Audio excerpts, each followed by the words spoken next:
You think you can escape your past by buying a hostel in Thailand and calling it retirement.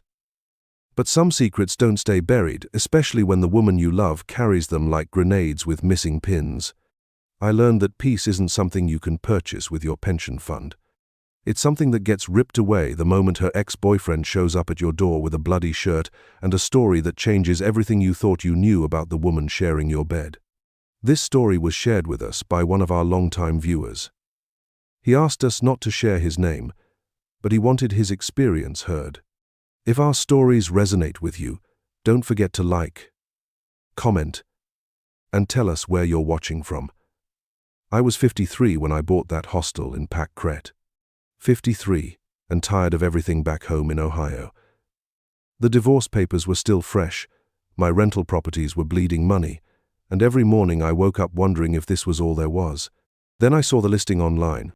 A small guest house in Thailand, 6 rooms, decent reviews, and a price that made my retirement fund look like actual freedom instead of just numbers on a statement. This is it, I told myself, clicking through photos of palm trees and smiling tourists. This is how I start over. The flight to Bangkok felt like stepping into someone else's life. I remember sitting in that cramped economy seat, watching the clouds roll by, thinking about how different everything would be. No more snow, no more dealing with tenants who paid rent 3 days late, no more waking up to the sound of my ex-wife's lawyer leaving voicemails about asset division. Just me, a small business, and whatever version of peace I could build in a place where nobody knew my name. The hostel was smaller than the photo suggested, but it had character. Concrete floors, ceiling fans that rattled like old bones, and a courtyard where backpackers gathered every evening to share stories and cheap beer. I spent my first month learning the business, figuring out booking systems, and convincing myself that the language barrier was just a temporary obstacle. The previous owner, an Australian guy named Pete, had warned me about the usual things. Don't trust the local taxi drivers. Keep your cash locked up. Watch out for the girls who hang around foreign-owned businesses. They're not all bad, Pete had said, counting my cash payment. But they're all looking for something. Just remember that. I thought I was smart enough to tell the difference. I thought my 5 decades of life experience would protect me from the obvious traps. That confidence lasted exactly 3 weeks, until the evening I met Anchan. She showed up on a Tuesday, just as I was closing the front desk. Most of the backpackers had gone out for dinner, and I was alone in the lobby, trying to fix a ceiling fan that had been making grinding noises all day. I heard footsteps on the concrete, looked up, and there she was, 24 years old, wearing a simple white dress that looked like it cost more than my daily revenue. Her hair was pulled back in a ponytail, and she had this shy smile that made me forget about the broken fan entirely. "Excuse me," she said, her English careful and precise. "I work at Spa down the street. I see you here many times. Are you the new owner?" I set down my screwdriver and tried to look presentable. "Yes, I'm Brandon. I bought this place last month. I am Anchan." She extended her hand, and when I shook it, her skin was impossibly soft. I wanted to say welcome to our neighborhood. It is nice to have someone friendly here. We talked for maybe 20 minutes. She told me about her job at the spa, how she'd grown up in a small village north of Bangkok, how she'd been saving money to help her family buy a better house. I told her about Ohio, about my divorce, about how I'd wanted to try something completely different. She laughed at my stories about learning to use squat toilets and getting lost in the local market. When she smiled, something in my chest loosened for the first time in months. "Maybe I come back tomorrow," she said as she prepared to leave. "Bring you some mango from the market. You look like you need to eat more fruit." I watched her walk away, the fabric of her dress catching the light from the street lamps. That night, I couldn't sleep. Not because of the heat or the noise from the street, but because I kept thinking about her laugh. About the way she'd listened to my stories without that polite but distant expression I'd gotten used to from the other locals. About how she'd made me feel like maybe starting over wasn't such a crazy idea after all. She did come back the next day, and the day after that. Within a week, she was stopping by every evening after her shift at the spa, bringing fruit or helping me understand Thai phrases that the guests were using. She had this way of making everything seem easier. When I got frustrated with the booking system, she'd sit next to me and patiently explain what I was doing wrong. When I burned my hand on the hot water heater, she appeared with aloe vera and bandages like she'd been waiting for me to hurt myself. "You need someone to take care of you," she said one evening, dabbing ointment on my sunburned shoulders. "You are too old to be so careless." I should have heard the warning in those words. Too old, but instead, I heard affection. I heard someone who might actually want to stay. The physical part happened gradually. A hand on my arm when she laughed. Sitting closer together when she helped with paperwork. The evening she kissed me, we were in the courtyard, and I'd been telling her about my plans to renovate the upstairs rooms. She'd been listening with that focused attention that made me feel like the most interesting man in the world. When I finished talking, she leaned over and pressed her lips to mine. Soft, warm, tasting like the mango she'd been eating. "I like you, Brandon," she whispered against my mouth. "You are different from other men here." I wanted to believe her so badly that I ignored the voice in my head, asking what other men she was comparing me to. I ignored the fact that she never talked about her past relationships, never mentioned friends her own age, never brought me to meet her family despite claiming they lived only 2 hours away. I ignored all of it because for the first time since my divorce, I felt like someone needed me. Within 2 months, she was staying over most nights. Within 3 months, she'd moved half her clothes into my room upstairs. I told myself this was how relationships worked in Thailand. Fast, intense, built on practical needs as much as emotional connection. I told myself that the 29-year age gap didn't matter because she was mature for her age, responsible, ambitious. I told myself that love could grow from companionship, that passion could develop from partnership, but late at night, when she thought I was sleeping, I'd watch her staring at the ceiling with an expression I couldn't read. She'd get up to check her phone, scrolling through messages in Thai that she'd quickly delete. Sometimes she'd step onto the balcony to make quiet phone calls, speaking in a tone that sounded nothing like the gentle voice she used with me. When I asked about it, she'd climb back into bed and curl up against my chest. "Just checking on my family," she'd say. "They worry about me living so far from home." I wanted to ask more questions. I wanted to know why her family never called during normal hours, why she never let me overhear these conversations, why she tensed up every time her phone buzzed. But I was afraid of the answers. I was afraid that asking too many questions would make her realize she could do better than a 53-year-old American with a small hostel and a growing dependency on her presence. So I didn't ask. I just held her closer and told myself that every relationship had mysteries, that trust was something you built over time, that love was worth a little uncertainty. I told myself that the life we were building together was real, even if I didn't understand all the pieces yet. I was wrong about everything. But I wouldn't figure that out until it was too late to matter. The first 6 months with Anchan felt like the retirement I'd always imagined.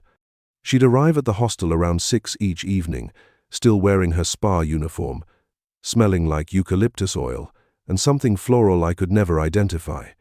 She'd kiss me hello, ask about my day, then disappear upstairs to shower and change into clothes she kept in my dresser.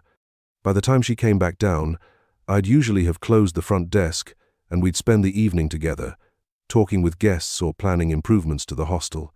"You should put hammocks in the courtyard," she suggested one night, curled up against my side as we watched a group of German backpackers share a bottle of wine.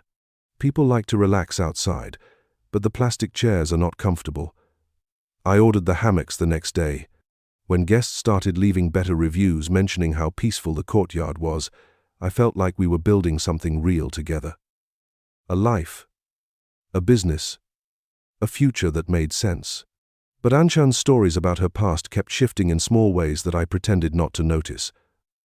One week, she'd mention growing up on a rice farm with her grandmother. The next week, she'd talk about helping her mother run a small restaurant in the village. When I asked about her father, she'd give me different answers depending on her mood. Sometimes he was dead. Sometimes he'd left when she was young. Sometimes he lived in Bangkok, but they didn't talk anymore. My English is not perfect, she'd say when I pointed out the inconsistencies. Maybe I explained things wrong. I wanted to believe her. I wanted to believe that these contradictions were just cultural differences, translation issues, or the natural confusion that comes from sharing your life story in a second language. But the lies weren't just about her past. They were about her present, too. She claimed to work at the spa 6 days a week, but I'd walk by during her supposed shifts and not see her there. When I mentioned it, she'd say she'd been working in the back room, or helping with inventory, or covering for a sick coworker. She said she made about 15,000 baht per month, but she always had money for new clothes, expensive skincare products, and the kind of jewelry that cost more than a spa attendant's monthly salary. I am good with saving, she'd explain, showing me a gold bracelet that looked like it cost more than my weekly revenue. And I get big tips from customers who like me. I should have asked what kind of tips. I should have asked why she never talked about her co-workers, why she never invited me to meet her friends, why she seemed to have no social life outside of the time she spent with me. But I was afraid of the answers, and more afraid of losing her.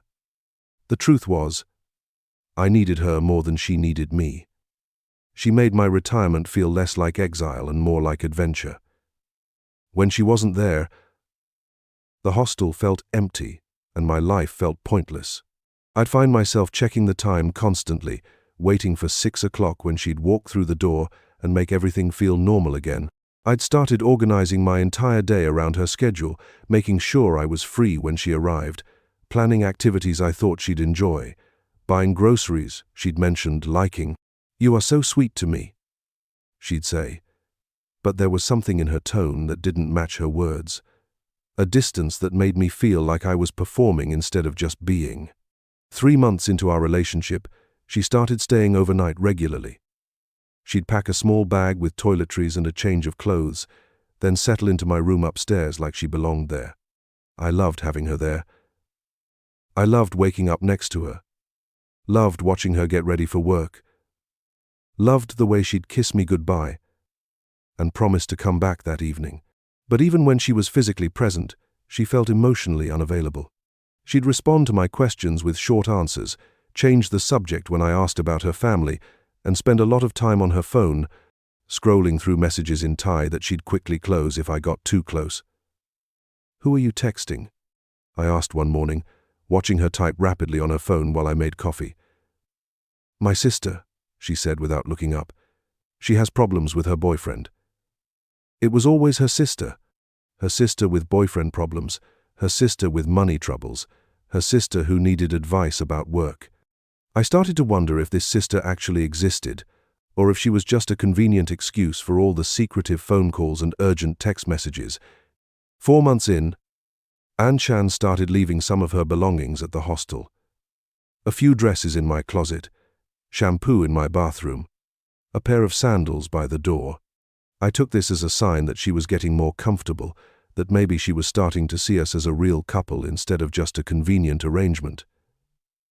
"You can keep more stuff here if you want," I told her one evening, watching her brush her hair at the mirror I'd hung in my room.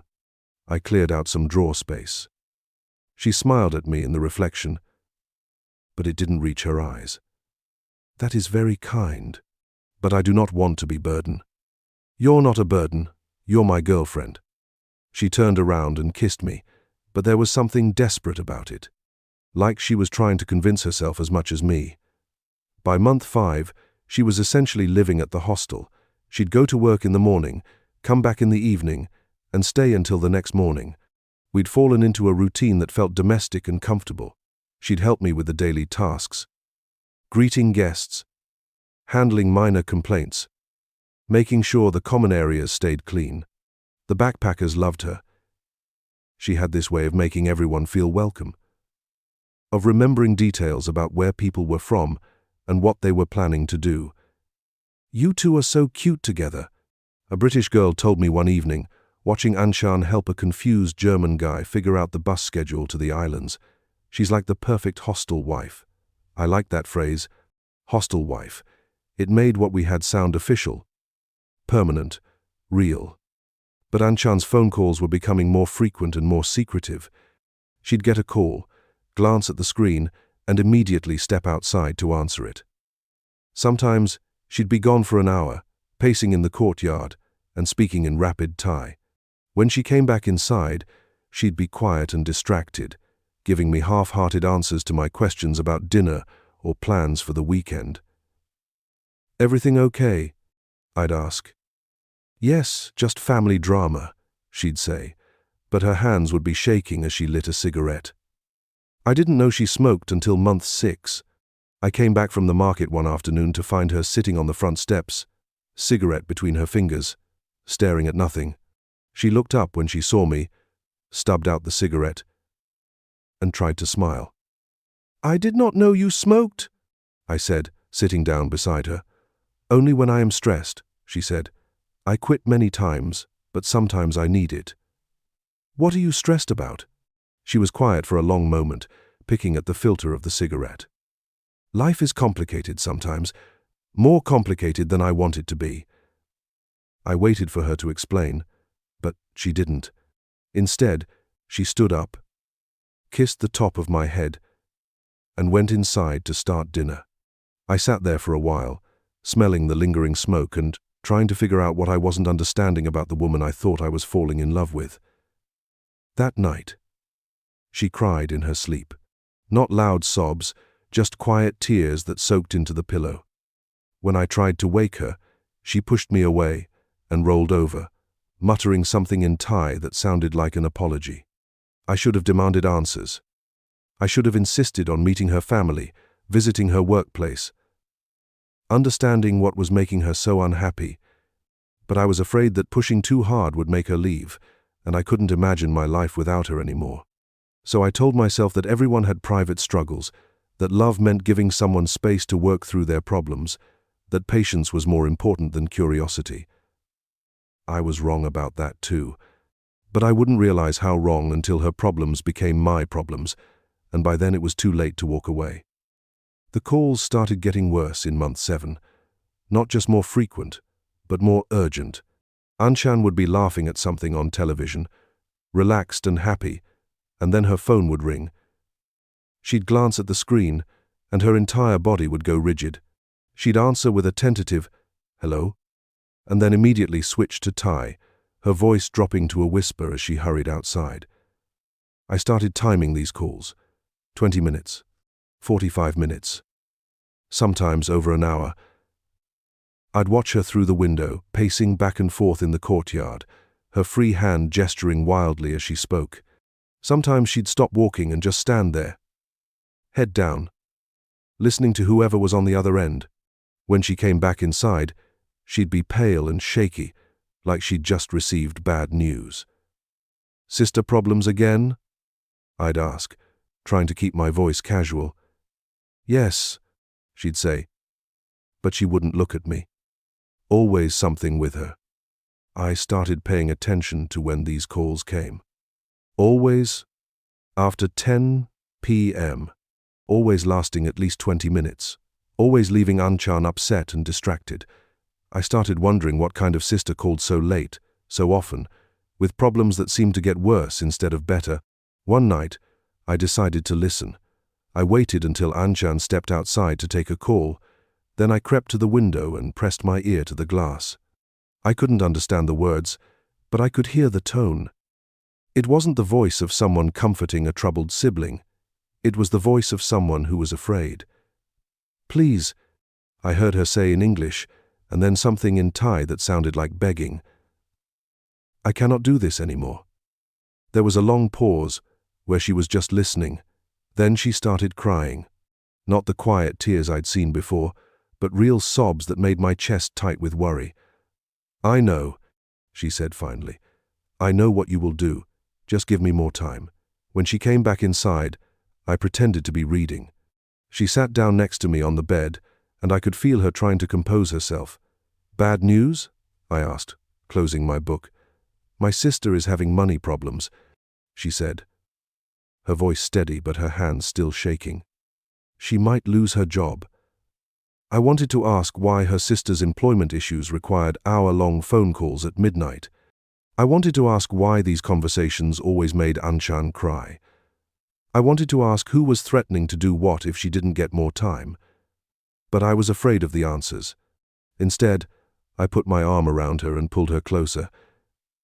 Maybe I can help. Send her some money or something.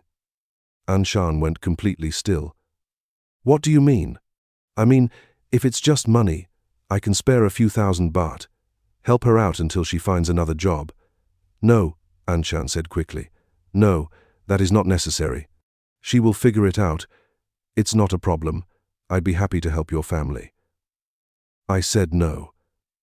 Her voice was sharper than I'd ever heard it. She does not need your money. We sat in silence for a few minutes.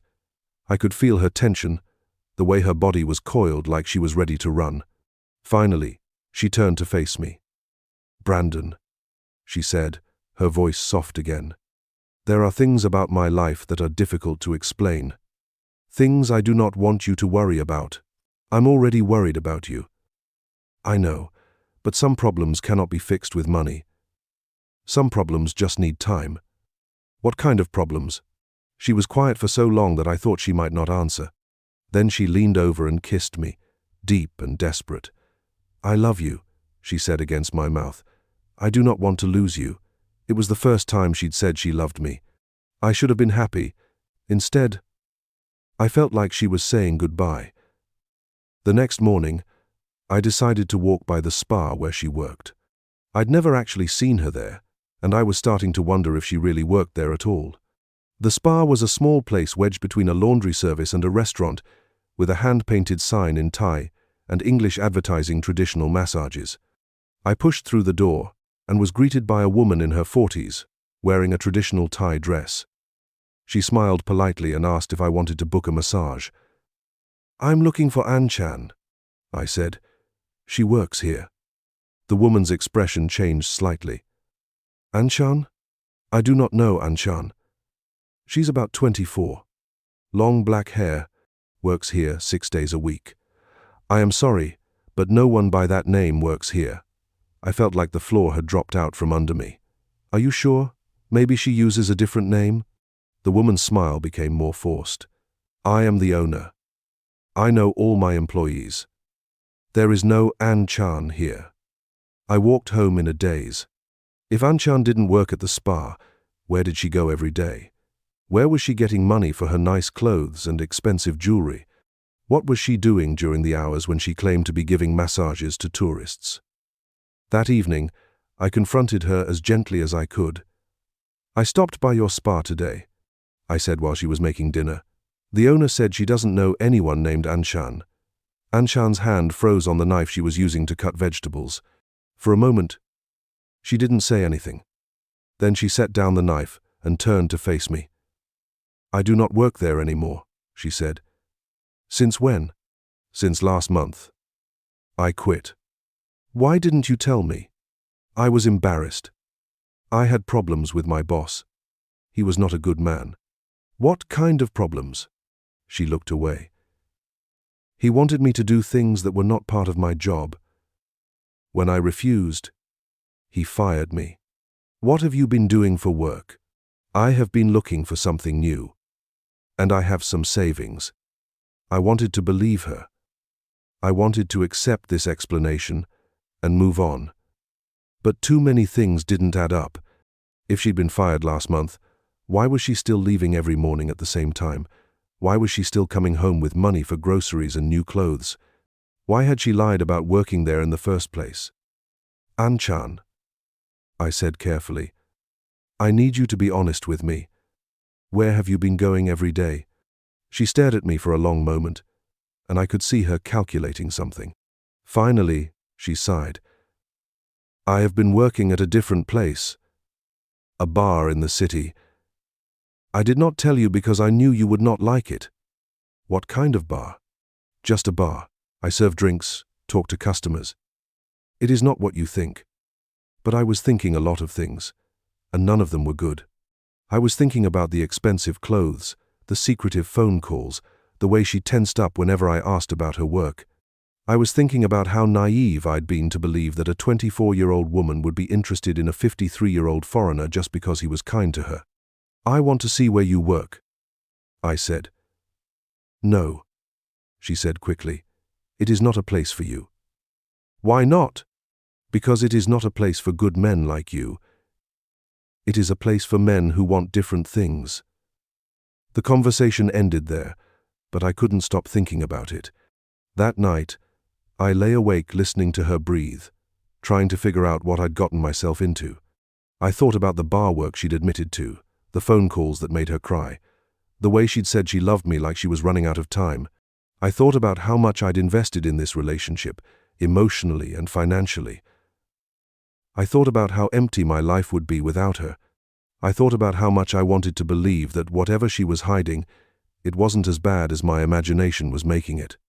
But mostly, I thought about how I was 53 years old and still didn't know how to tell the difference between love and desperation. Kaman showed up on a Thursday evening in month 8, right as I was trying to fix the Wi-Fi router that had been acting up all week. I was crouched behind the front desk, untangling cables and muttering to myself about Thai technology, when I heard the front door open. "Excuse me," a voice said in English. "I am looking for Anchan." I looked up to see a Thai man in his late 20s, wearing expensive jeans and a polo shirt that probably cost more than I made in a week. He was good-looking in that polished way that made me immediately uncomfortable, with perfect teeth and the kind of confidence that comes from never having to worry about money. "She's not here right now," I said, standing up and brushing dust off my knees. "She's at work." The man smiled, but it didn't reach his eyes.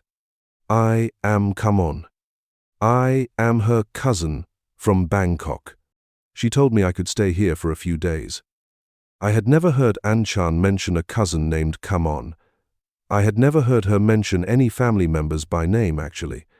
But she'd been so secretive about her personal life that I figured there was a lot I didn't know. "I don't have any record of a booking," I said, checking the reservation system on my computer. "She said she would talk to you." Maybe she forgot. Kaman's smile widened. "I can pay cash. I just need a bed for 2 or 3 nights." I should have said no. I should have told him to wait until Anchan came back so I could confirm his story. But business had been slow, and I needed the money. Plus, he seemed harmless enough. "Okay," I said, pulling out the guest registration form. "I'll need to see your ID." He handed over his Thai identification card, and I copied down his information. His last name was different from the one Anchan had given me, but that didn't necessarily mean anything. Thai naming conventions were complicated, and I'd learned not to make assumptions. "Room 4 is available," I said, handing him a key. "It's upstairs. Second door on the left." "Thank you," he said, shouldering a expensive-looking backpack. "When will Anchan be back?" "Around 6. Usually." "Good. I have not seen her in a long time." I watched him disappear upstairs, then went back to working on the router. Something about the interaction felt off, but I couldn't put my finger on what. Maybe it was the way he'd asked about Anchan, like he already knew her schedule. Maybe it was the expensive clothes and the cash payment. Maybe it was just the way he'd looked at me, like he was sizing me up. When Anchan arrived that evening, I was in the kitchen making dinner. I heard her voice in the lobby, speaking rapid Thai, and then footsteps on the stairs. By the time I came out to greet her, she was already upstairs. I found her in room 4, sitting on the bed across from Kaman, their heads close together in intense conversation. When they saw me, they both stopped talking abruptly. "Brandon," Anchan said, her voice bright but strained. "I see you met my cousin." "Yes. He said you'd arranged for him to stay here." "I forgot to tell you. I am sorry." She stood up and came over to me, putting her hand on my arm. "Kaman is visiting from Bangkok. He needs a place to stay while he looks for work." "What kind of work?" I asked, looking at Kaman. "Construction," he said, but his hands were soft and unmarked, not the hands of someone who worked with his tools. "There's a lot of construction in this area," I said. You should find something easily. I hope so, Kaman said. But he was looking at Anchan, not at me. We all stood there for a moment in awkward silence. Then Anchan took my hand. Come, she said. Let me help you finish dinner. As we walked downstairs, I could feel Kaman watching us. There was something proprietary in his gaze, like he was evaluating what belonged to him. That night, Anchan was different, distracted, jumpy, constantly glancing toward the stairs, like she was expecting someone to come down. When I asked if everything was okay, she gave me the same answer she always gave, just tired from work. But she wasn't tired. She was wired, tense, like she was waiting for something bad to happen. When we went to bed, she kept her clothes on, instead of changing into the pajamas she usually wore. She lay on her side facing the door, and I could tell from her breathing that she wasn't sleeping. Anchan, I whispered. What's wrong? Nothing, she said, but her voice was tight. Just happy to see my cousin. The next morning, I woke up to find her spot, in the bed, empty. I could hear voices in the courtyard, so I went to the window and looked down. Anchan and Kaman were sitting at one of the plastic tables, their heads close together in conversation. Even from the second floor, I could see the tension in their body language.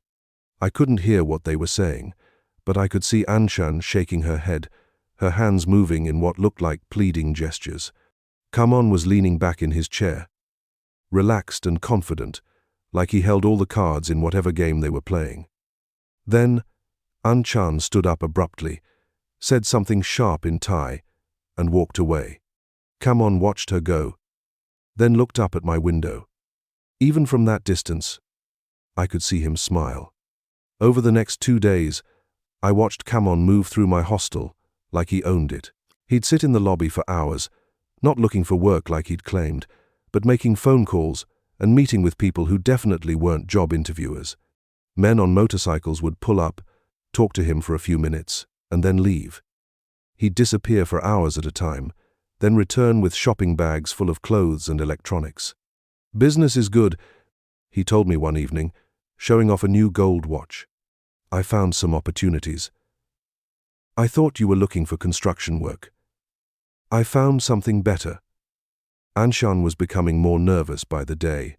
She'd jump every time her phone rang, spend long periods in the bathroom with the door locked, and barely touched her food at dinner. When I asked if Kaman was causing problems, she'd insist everything was fine. He is family, she'd say. Family is complicated. But I could see the way she flinched when he touched her shoulder, the way she'd position herself so that I was always between them, the way she'd watch him with the expression of someone expecting to be hit. On Saturday evening, I decided to confront the situation.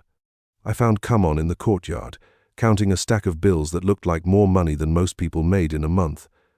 So, I said, sitting down across from him, how's the job search going? He looked up from the money, not bothering to hide it. Very well. I think I will be staying longer than planned. How much longer? Hard to say. Depends on how business develops. What kind of business? Kaman smiled, that cold smile I was learning to hate. Import. Export. Very profitable in Thailand. What do you import? Whatever people need. I realized I wasn't going to get straight answers, so I tried a different approach. Anchan seems stressed since you arrived. Anchan is always stressed. She worries too much. About what? About things that are not her concern anymore. He folded the money and slipped it into his pocket. She thinks she can leave her old life behind, but family is forever. What do you mean? Old life. Kaman studied me for a moment, like he was deciding how much to tell me. Has she told you about her real job? She works at a bar in the city. Yes. But what kind of bar? I felt my stomach drop. What kind of bar? The kind where lonely foreign men pay for company.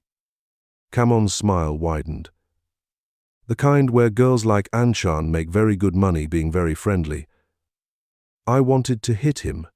I wanted to grab him by the throat and demand the truth. Instead, I just sat there, feeling like everything I thought I knew about my life was crumbling around me. I don't believe you, I said. Ask her, Kaman said, standing up. Ask her about her regular customers. Ask her about the hotel rooms. Ask her about the money she sends home every month. He walked away, leaving me alone in the courtyard with my thoughts and my fears. That night, I couldn't bring myself to confront Anchan. Instead, I lay awake listening to her breathe, wondering how many other men had done the same thing, wondering what I'd paid for, without realizing it, wondering if anything about our relationship had been real, but I was still too afraid of losing her to ask the questions that might give me answers I couldn't live with. I woke up at 3 a.m. to someone pounding on the front door, not knocking, not ringing the bell, but pounding like they were trying to break it down. I rolled out of bed, pulled on a pair of shorts, and stumbled downstairs, my heart racing. Through the glass, I could see Kaman's silhouette. He was swaying slightly, one hand pressed against the door frame, the other still banging on the glass. He called out. His voice slurred. I need help. I unlocked the door and pulled it open. In the yellow light from the street lamp, I could see that his white polo shirt was soaked with blood. Not just a few drops, but drenched, like he'd been swimming in it. Jesus Christ, I said, stepping back. What happened? I was robbed, he said, stumbling past me into the lobby. 3 guys jumped me near the market. They took my wallet, my phone, everything. I looked him up and down, trying to process what I was seeing. The blood was everywhere, but I couldn't see any obvious wounds. His face was unmarked, his arms looked fine, and he was walking normally despite the swaying. Are you hurt? I asked. Do you need a hospital?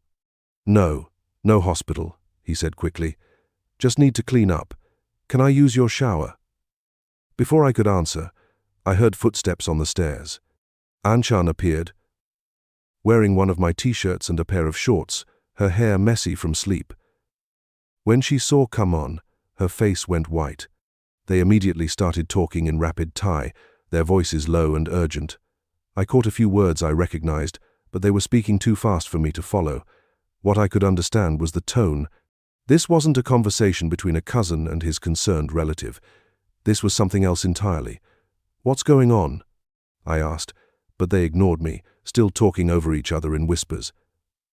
Finally, Anchan turned to me. He needs to clean up, she said. Can he use the shower in room 4? I think we should call the police, I said. If he was robbed, we need to report it. No police, Kaman said immediately. They will not help. They do not care about Thai people. But if you were robbed? I said no police. His voice was sharp, and for a moment I saw something dangerous in his eyes. Then he forced a smile. I just want to forget about it. Clean up and move on. Anchan put her hand on my arm. Please, Brandon, just let him clean up. I looked at her face, at the pleading expression I'd seen so many times before. I should have said no. I should have insisted on calling the police, or at least demanded a better explanation for why Kaman was covered in blood, but apparently uninjured. But I was tired, confused, and still trying to process what I was seeing. Okay, I said, but I want to know what really happened. Thank you, Kaman said, heading for the stairs. I will explain everything tomorrow. I watched him disappear upstairs, then turned to Anchan. What's really going on? He was robbed, she said, but she wouldn't meet my eyes. It happens sometimes in Bangkok. Bad men target people with money. Where are his injuries? There's blood everywhere, but I don't see any cuts. Maybe it is not his blood, she said quietly. What do you mean, not his blood? She was quiet for a long moment. Maybe he fought back. Maybe he hurt them before they ran away. I felt a chill run down my spine. Anchan, what kind of trouble is your cousin in? I do not know, she said, but her voice was shaking. I do not want to know. We stood there in the lobby, listening to the water running upstairs. I could hear Kaman moving around in the bathroom, and I wondered what he was washing off his body, what evidence he was sending down the drain. I think he should leave, I said. Tomorrow, I don't want him staying here anymore. You cannot make him leave, Anchan said, her voice barely above a whisper. It's my hostel. I can refuse service to anyone. You do not understand. He is not someone you can just ask to leave. What do you mean? She looked toward the stairs, then back at me. He is dangerous, Brandon. If you make him angry, he will hurt you. He will hurt both of us. Then we go to the police. The police will not help. Some of them work for him. I felt like I was falling into a hole that kept getting deeper. Work for him? What kind of work does he really do? I cannot tell you, she said, tears starting to form in her eyes. It is better if you do not know. The next morning, I woke up to find the local news on my phone. A convenience store owner had been beaten unconscious during a robbery attempt around midnight. The man was in critical condition, and the attackers had gotten away with less than 2,000 baht from the register. I read the article 3 times, trying to convince myself it was a coincidence, but the timing was too perfect, and the location was only a few blocks from my hostel. I thought about Kaman showing up at my door covered in blood, claiming he'd been robbed. I thought about his unmarked face and his reluctance to go to the hospital. When I went downstairs, Kaman was sitting in the lobby, looking fresh and relaxed. He'd showered, changed into clean clothes, and was eating fruit from the bowl I kept on the front desk. Feeling better? I asked, trying to keep my voice neutral. Much better, he said, not looking up from his phone. Thank you for your help last night. The police haven't contacted you about the robbery? No, he said. Like I said, they do not care. I wanted to ask him about the convenience store, about the blood on his clothes, about what he'd really been doing at midnight. But I was afraid of the answers, and more afraid of what might happen if I pushed too hard.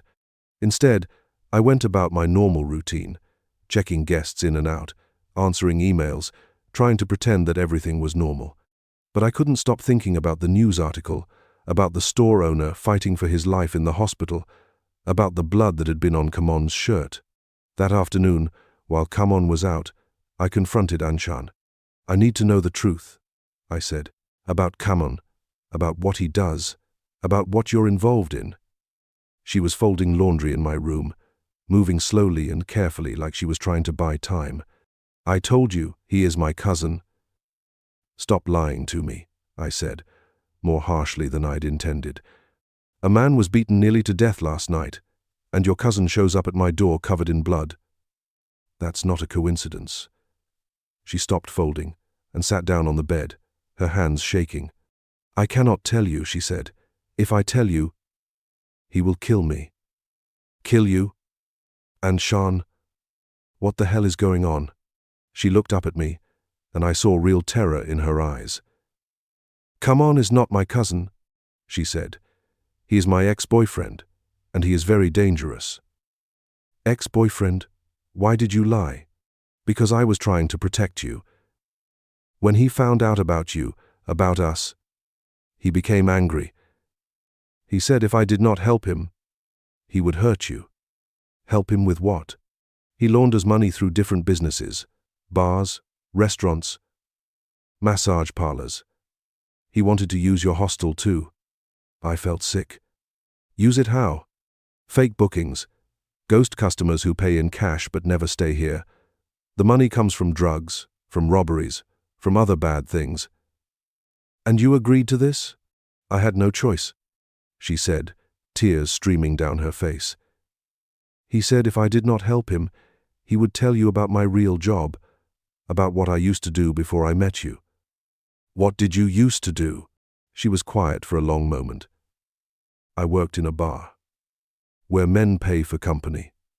Not just drinks, not just conversation. I needed the money for my family, and I did not know how else to survive. I sat down next to her on the bed, my head spinning. So, when you met me, I was trying to leave that life, she said. You were kind to me, and I thought maybe I could have something different. But Kaman would not let me go. Why not? Because I know too much about his business. Because he thinks he owns me. She looked at me with desperate eyes. Brandon, I am sorry I lied to you. But I was afraid if you knew the truth, you would leave me. And if you left me, I would have nowhere to go. I wanted to be angry. I wanted to feel betrayed, used, manipulated. But all I felt was tired and scared and completely out of my depth.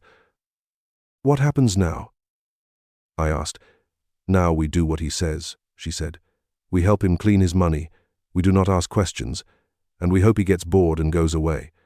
And if he doesn't? She didn't answer, but I could see it in her face.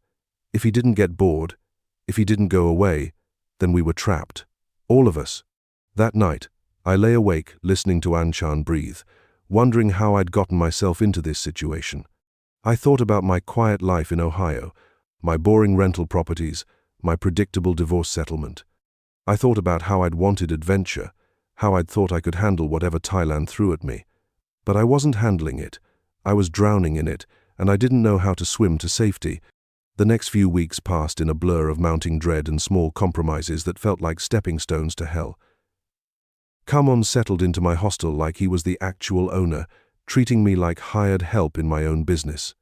He'd sit in the lobby making phone calls, receive visitors at all hours, and act like my questions were amusing interruptions to his real work. Brandon, he'd say whenever I tried to assert some authority, you worry too much. Everything is fine. But everything was not fine. My booking system was being flooded with reservations that made no sense. Single travelers booking 4-bed dorms for a week, paying in cash, then never showing up. Groups of business travelers staying for one night and leaving behind rooms that looked like they'd never been slept in. The money was good. Better than I'd ever made. But it felt dirty in my hands. These bookings are fake, I told Anchan one morning, showing her the reservation list on my computer. Look at this. Mr. Johnson from Canada, staying for 5 nights, paid 3,000 baht up front, but I've never seen him. Anchan glanced at the screen, then looked away. Maybe he changed his mind. All of them changed their minds? At the same time? She didn't answer, but I could see the tension in her shoulders, the way she held herself like she was expecting a blow. I started paying closer attention to the money. The cash payments were always in crisp. New bills. Like they'd just come from a bank. The amounts were always round numbers, nothing like the messy calculations you'd get from real tourists converting their home currency. And there was too much of it. Way too much. One afternoon, while Kaman was out, I decided to count everything. I locked myself in my room and went through every hiding place where I kept cash. Under the mattress, in the desk drawer, taped to the bottom of the dresser. When I finished counting, I had over 200,000 baht, more money than my hostel had ever legitimately made in a month. Anchan, I called out, my voice shaking. I need you to come here. She appeared in the doorway, took one look at the money spread across my bed, and went pale. Where did this come from? I asked. From the bookings. These are not real bookings. This is drug money, isn't it? This is money from whatever Kaman did to that store owner. She sat down on the edge of the bed, her hands folded in her lap. I do not know where it comes from. I only know that if we do not take it, something bad will happen. Something bad is already happening, I said, gesturing at the piles of cash. I'm laundering money for criminals. I'm an accessory to whatever crimes are funding this. You did not choose this, she said quietly. Neither of us chose this. But we're doing it anyway, because we do not have a choice. I looked at her sitting there, small and scared and trying to disappear into herself. I thought about the woman I'd fallen in love with, the shy spa attendant who'd brought me mangoes and made me feel young again. I wondered if that woman had ever existed, or if she'd been a performance designed to hook a lonely foreigner with money and property. "Tell me about your real job," I said. "Not the spa, not the bar story you told me before. The real truth."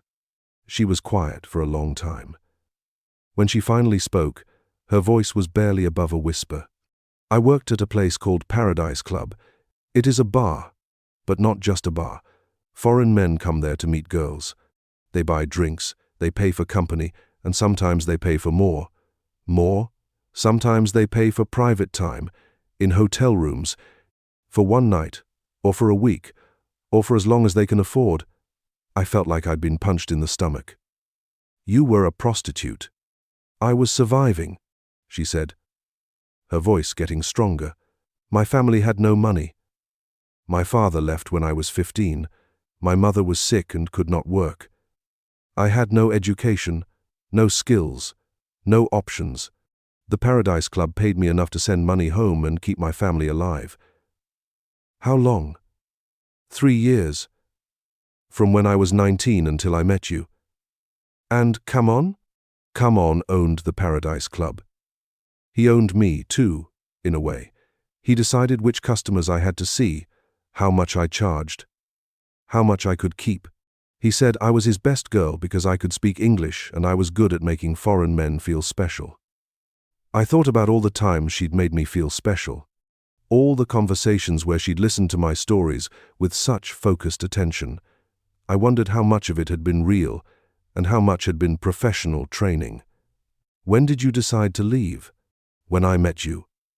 You were different from the other men. You were kind without expecting anything in return. You looked at me like I was a real person, not just a body to use. I thought maybe I could have a different life. But you never told me." "How could I tell you? You were so happy with who you thought I was. If you knew the truth, you would have left me immediately." She was probably right. If I'd known she was a sex worker, if I'd known she was involved with money laundering, if I'd known any of it, I would have run. But now I was in too deep to run. Now I was part of it. "So, you used me," I said. "At first, yes. Kaman told me to get close to you, to make you trust me, to find out if your business could be useful. But then I started to care about you. I started to hope that maybe I could really leave that life behind." "But you couldn't." "Kaman would not let me. He said I knew too much about his business, that I was too valuable to lose. He said if I tried to leave, he would hurt my family."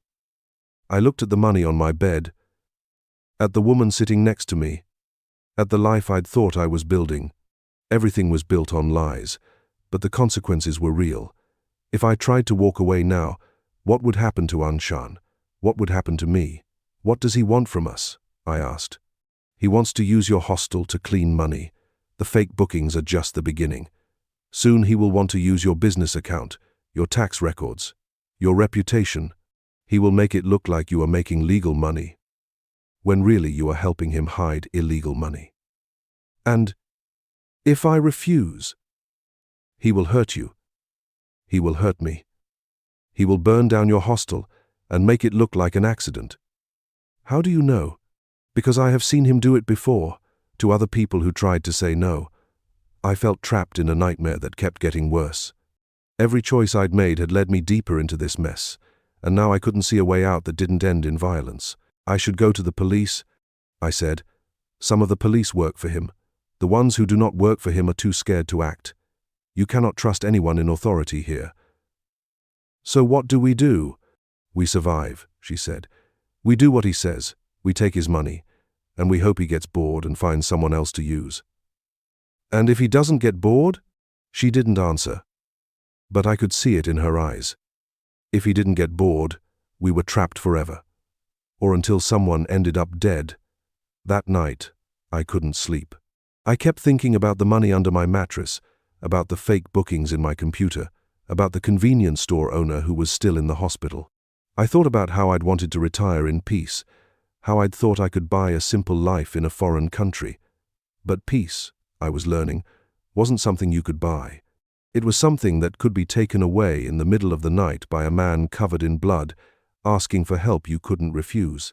And once you started helping, once you started taking the money, once you started becoming part of the machine, there was no going back to the person you used to be. I was no longer just Brandon, the American retiree who owned a small hostel. I was Brandon, the money launderer. Brandon, the accomplice. Brandon, the man who traded his integrity for love and found out that both were worth less than he'd thought. The transformation of my hostel into a criminal operation happened gradually, like watching a loved one die of a slow disease. Each day brought new compromises, new violations of everything I'd thought I stood for, new evidence that I was becoming someone I didn't recognize. Kaman started bringing friends around, not tourists, not construction workers, but men who looked like they'd never done an honest day's work in their lives. They'd gather in the courtyard, smoking cigarettes and speaking in the rapid Thai that I was learning to fear. Sometimes they'd spread papers across the plastic tables, pointing at documents and making calculations on their phones. Business meetings? Kaman would say when I asked what they were discussing. Import, export. Very boring. But I could see the guns tucked into their waistbands, the expensive watches on their wrists, the way they looked at me like I was livestock they might need to dispose of someday. The fake bookings became more elaborate. Instead of single travelers who never showed up, I started getting group reservations for corporate retreats that consisted of men arriving with suitcases full of cash and leaving with suitcases full of clothes and electronics. They'd use my hostel as a distribution center, storing packages in the rooms and having couriers pick them up at all hours. Just holding things for friends, one of them explained when I asked about the constant traffic. Storage is expensive in Bangkok. I wanted to believe these explanations, but I wasn't stupid. I could see the way Anchan tensed up whenever these men were around, the way she'd disappear into our room and lock the door until they left. I could see the fear in her eyes when she thought I wasn't looking. One evening, I found her in the bathroom, crying over a photo on her phone. "What's wrong?" I asked, sitting down on the edge of the bathtub. She showed me the photo.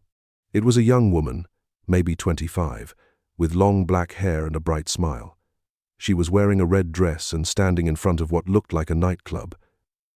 "This is Ply," Anchan said, her voice shaking. "She worked at Paradise Club with me. She tried to leave Kaman's business last year. What happened to her?" "They found her body in the river. The police said it was suicide, but we all knew better." I studied the photo, trying to process what she was telling me. "Are you saying Kaman killed her?" "I am saying that girls who try to leave do not usually survive very long." She put the phone away and looked at me with eyes that were older than her years. "This is why I cannot just walk away, Brandon. This is why you cannot just ask him to leave. He does not let people go. But surely there's something we can do, some way to get help." "Who would help us?" "The police. Half of them are on his payroll. The other half are too scared to act. The government? They do not care about bar girls and foreign men who get involved with the wrong people." I felt the walls closing in around me. Every day, I was sinking deeper into a world I didn't understand, with rules I'd never learned to navigate. I was a 53-year-old man from Ohio, used to problems that could be solved with lawyers and insurance claims. I didn't know how to deal with criminals who settled disputes with violence. "What if we just left?" I asked. "Sold the hostel, took whatever money we could, and started over somewhere else?" "He would find us," she said. "And when he did, he would make sure we could never run again." "You're talking about murder." "I am talking about reality. This is not America, Brandon. This is not a place where the law protects people like us." That night, I started sleeping with a knife under my pillow. Not because I thought it would help if Kaman or his friends decided to hurt me, but because it made me feel slightly less helpless. I'd never owned a weapon in my life, never been in a real fight, never had to worry about my physical safety. But now I was living in a world where violence was a business tool, where people disappeared for asking too many questions. I started checking the security cameras obsessively, studying the faces of everyone who entered my hostel, trying to figure out who was a real guest and who was there for Kaman's business. I installed extra locks on my bedroom door, started varying my daily routine, and found myself jumping at every unexpected sound. The money kept coming. Piles of cash that I had to count, deposit, and report as legitimate income. My business account was growing faster than ever before, but I knew that every baht was evidence of my complicity in whatever crimes were funding it. "You look tired," one of the backpackers said to me one morning, a German girl who'd been staying for a week. "Are you okay?" "Just busy," I said, trying to smile. "Lots of bookings." "That's good, right? Business is good?" I nodded, but I wanted to tell her the truth. I wanted to explain that my business was very good, but that success was killing me from the inside. I wanted to warn her about the men who came and went at odd hours, about the packages that arrived without explanation, about the danger that was living in room 4. But I couldn't, because I was part of it now. I was the face of the operation, the legitimate businessman who made it all look legal. I was the cover story that allowed Kaman to operate in plain sight. One afternoon, Kaman called me into his room. He was sitting on the bed, counting money, and the amount was staggering. More cash than I'd ever seen in one place, stacked in neat piles across the entire surface of the bed. "Business is very good," he said, not looking up from the bills. "Your hostel is perfect for our needs."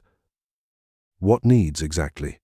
He smiled, that cold smile I'd learned to hate. "You do not need to know the details.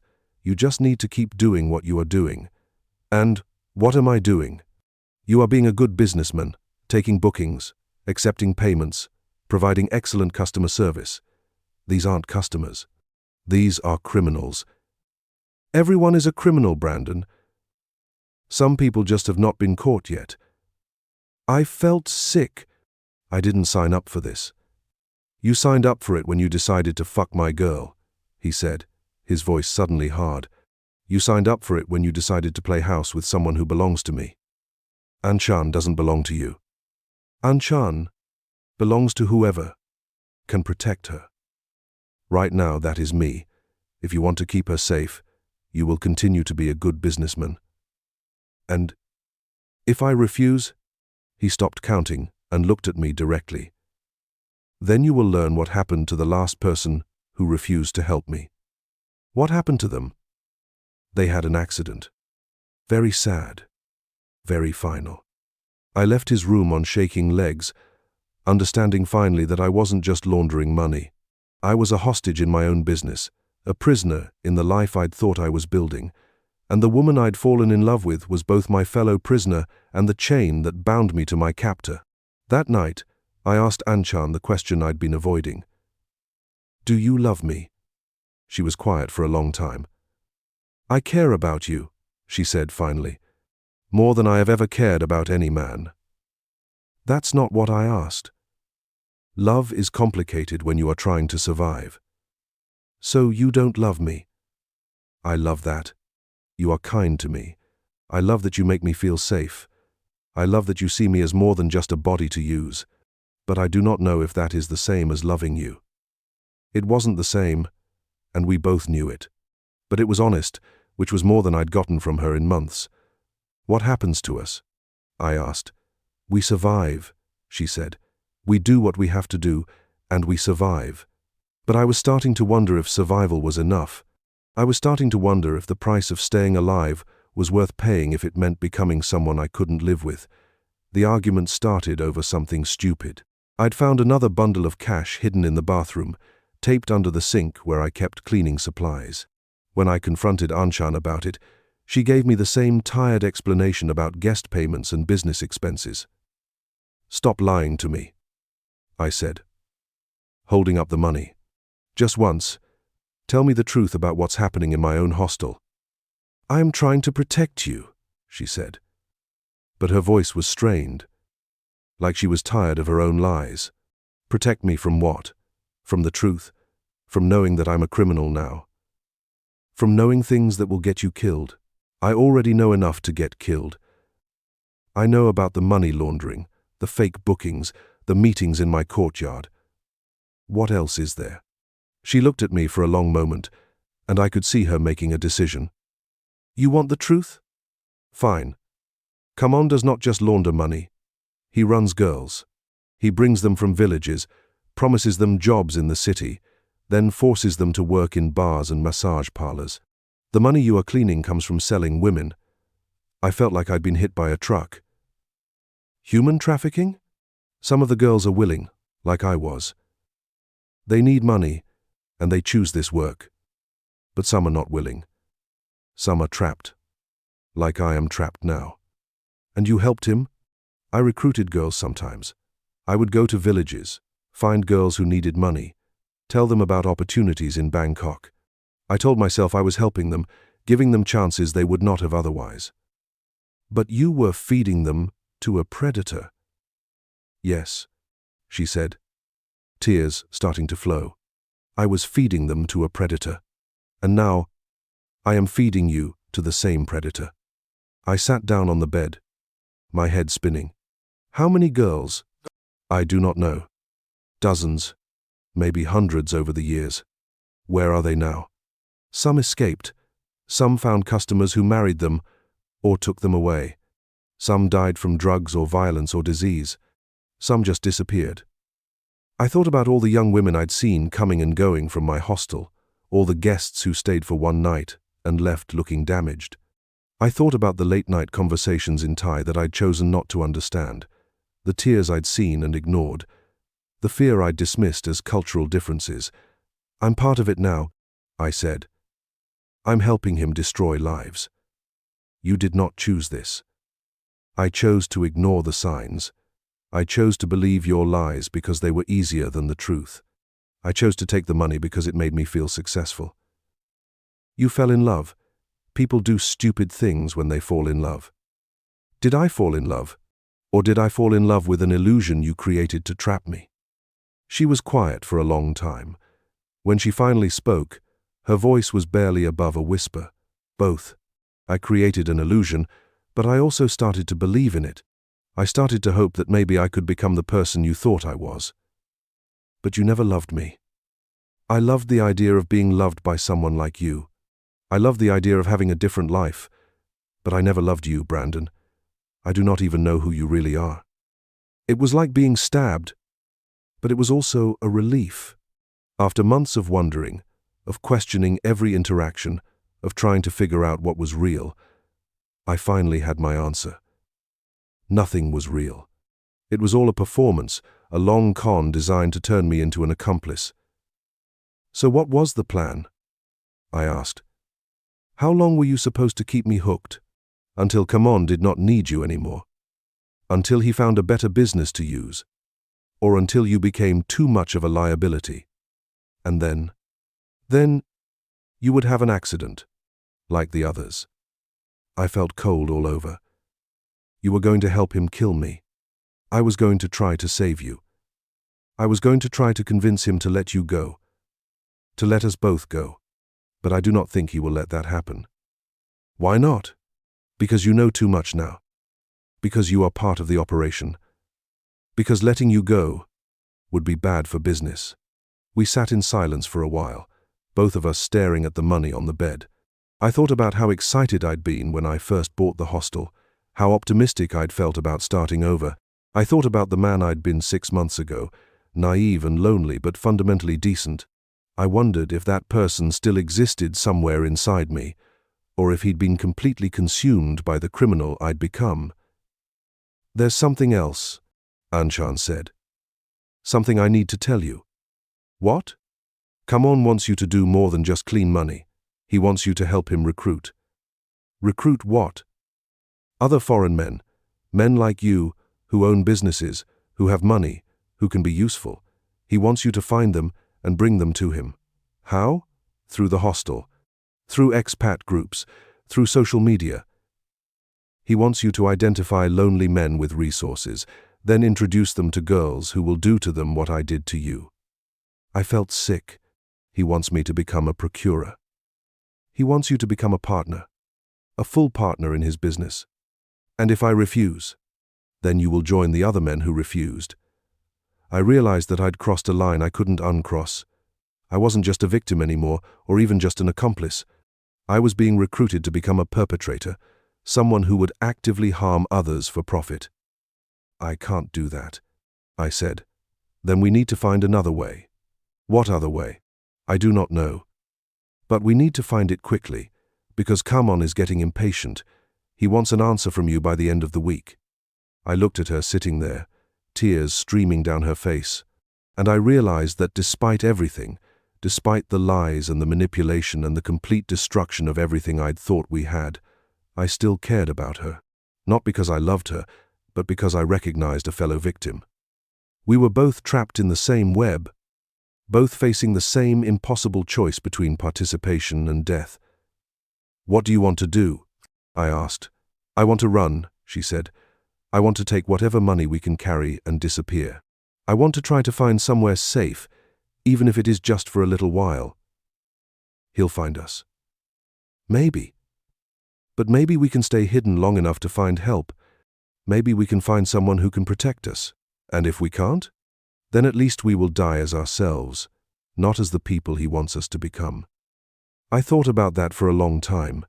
The choice between a slow death of the soul and a quick death of the body. The choice between becoming a monster and becoming a victim. The choice between survival and dignity. "Okay," I said finally. "Let's run." We planned to leave on a Tuesday. Anchan had found a contact in Phuket, a woman who helped people disappear when they needed to escape dangerous situations. The plan was simple. Wait until Kaman went out for one of his evening meetings. Pack light. Take what cash we could carry. And catch the overnight bus to the south. "We have maybe 3 hours," Anchan said, stuffing clothes into a backpack. "When he comes back and finds us gone, he will call everyone he knows. By morning, people will be looking for us." I was transferring money from various hiding places into a small duffel bag, trying to balance taking enough to survive with not taking so much that it would slow us down. My hands were shaking as I counted bills, and I kept looking toward the door, expecting to see Kaman's face at any moment. "How much do we have?" Anchan asked. "About 40,000 baht. Maybe enough for a few weeks, if we're careful." "It will have to be enough." I zipped up the bag and looked around the room that had been my home for almost a year. It felt like I was looking at someone else's life, someone else's mistakes. The bed where I'd slept next to a woman who'd never loved me. The desk where I'd unknowingly processed criminal transactions. The window where I'd watched my retirement dream turn into a nightmare. "Are you ready?" Anchan asked. I nodded, but I wasn't ready. I wasn't ready to become a fugitive, to spend the rest of my life looking over my shoulder, to abandon everything I'd built in Thailand. But I was less ready to become the kind of person Kaman wanted me to be. We made it to the front door before everything went wrong. The first sound was motorcycles. Not just one or two, but what sounded like a whole convoy roaring down the street toward my hostel. I looked through the glass and saw headlights cutting through the darkness. At least 6 bikes pulling up to the curb. "Shit," Anchan whispered, grabbing my arm. "They are not Kaman's people." "How do you know?" "Because Kaman's people do not travel in groups like that. And because they just shot out the streetlight." I watched in horror as men in dark clothes climbed off the motorcycles, some carrying guns, others carrying what looked like gasoline cans. They moved with the efficiency of people who'd done this before, spreading out around the building, cutting off escape routes. "Who are they?" I asked. "Rival gang. They have been trying to take over Kaman's territory for months." "What do they want?" "They want to kill everyone inside and burn down the building. Send a message." I felt my legs go weak. "There are guests upstairs. Real guests. That does not matter to them." One of the men was approaching the front door, a machine gun in his hands. Behind him, others were splashing gasoline on the walls of the building. "We need to hide," I said, pulling Anchan toward the back of the hostel. "No," she said, breaking free from my grip. "We need to get to the basement, now." She led me through the kitchen to a door I'd never paid attention to before. It opened onto a narrow staircase that descended into darkness. We stumbled down the steps, and I could hear her fumbling for a light switch. There, she said. And a single bulb illuminated a small concrete room filled with cleaning supplies and old furniture. We can hide here. Above us. I could hear the front door exploding inward, glass shattering, wood splintering, men shouting in Thai, then screaming, the guests upstairs, woken up by the invasion, trying to figure out what was happening. "Oh God," I whispered. "They're going to kill everyone." "Quiet," Anchan hissed. "If they find us, we are dead." We huddled in the corner of the basement, listening to the chaos above. Heavy footsteps on the stairs, doors being kicked in, people shouting in terror. I could hear the German girl who'd asked if I was okay, screaming for help in English that no one would understand. "This is my fault," I said. "I brought this on them." "This is not your fault. This is business. Bad business. But business. They're innocent people. They just wanted a cheap place to stay. Innocent people die in wars they did not start. This is how it works." I wanted to run upstairs, to try to help, to do something other than cower in a basement while people were being murdered above me. But I knew that going up there would just add 2 more bodies to the count. The shooting started about 5 minutes after the initial invasion. Rapid bursts of automatic gunfire, punctuated by single shots that sounded like executions. I pressed my hands over my ears, but I could still hear everything. The screaming, the running, the sound of furniture being overturned as people tried to find places to hide. "Where is Kaman?" one of the attackers shouted in English, his voice carrying down to the basement. "Where is the boss?" "He is not here," someone replied. A voice I recognized as belonging to one of the backpackers, a British guy who'd been staying for a week. "Please, I am just a tourist. I do not know what you are talking about." "You are lying." The gunshot that followed was so loud that I jumped, hitting my head on a low beam. When I touched my scalp, my fingers came away bloody. "They are killing everyone," I whispered to Anchan. "Yes," she said, her voice eerily calm. "They will kill everyone they find." How can you be so calm? Because being afraid will not help us survive. Being smart will help us survive. We sat in silence for what felt like hours, listening to the systematic destruction of everything above us. The attackers were methodical, searching every room, shooting anyone they found, then moving on to the next target.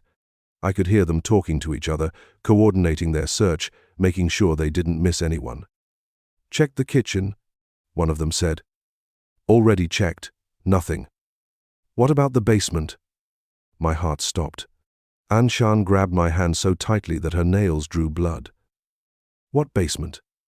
another voice asked. "Most of these old buildings have basements. Storage rooms, utility spaces." I did not see a door. "Look harder." We could hear them moving around in the kitchen above us, opening cabinets, moving furniture, looking for the door we'd used to escape. I held my breath, praying that they wouldn't find it, that the chaos and smoke would make them sloppy. "There," one of them said, "behind the refrigerator. Move it." The sound of heavy appliances being dragged across the floor, then footsteps on the stairs, getting closer. "I have something to tell you," Anchan whispered in my ear. "In case we die." "What?" "I have been working with the police. Not Kaman's police, but real police. Federal agents. I have been giving them information about his operation." I stared at her, in the dim light. "What?" "For 3 months, I have been recording conversations, taking photos, keeping records. I was trying to build a case against him." "Why didn't you tell me?" "Because I was not sure I could trust you. Because I thought you might be working with him willingly." "I would never." "I know that now, but I did not know it then." The footsteps were getting closer, and I could see a flashlight beam cutting through the darkness at the bottom of the stairs. "The evidence is in my phone," she whispered. "If something happens to me, you need to get it to Detective Sumchai at the Bangkok Metropolitan Police. He will know what to do with it." Nothing is going to happen to you. Something is going to happen to both of us, if they find us.